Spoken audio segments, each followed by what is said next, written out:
Masih bersama saya Rizky Devi dalam Kompas Aceh. Saudara pemilih disabilitas di Banda Aceh berharap Pilkada Kota Banda Aceh tahun ini lebih baik dari tahun-tahun sebelumnya, baik pelaksanaan tahapan pilkada serta calon wali kota.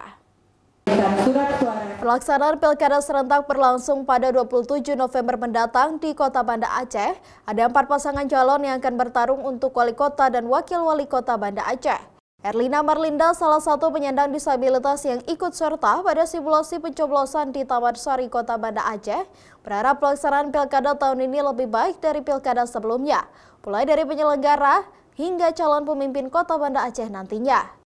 Pemimpin yang terpilih nantinya diharapkan juga mampu memprioritaskan hak-hak para penyandang disabilitas yang ada di Kota Banda Aceh. Saya ngelihatnya untuk bilik suara saya lihat sudah lebih luas karena sebelumnya itu lebih kecil, sehingga kalau untuk ada kursi roda tuh kalau manuver sulit. Ini sudah lebih luas ya, jadi memang sudah disesuaikan standar kalau ada pengguna kursi roda atau disabilitas itu lebih bisa manuver. Itu yang pertama. Kemudian juga untuk cuma tadi saya nggak sempat ngecek bilik suara yang lain yang ada pemilihan tunanetranya, apakah memang ada ketersediaan template atau tidak.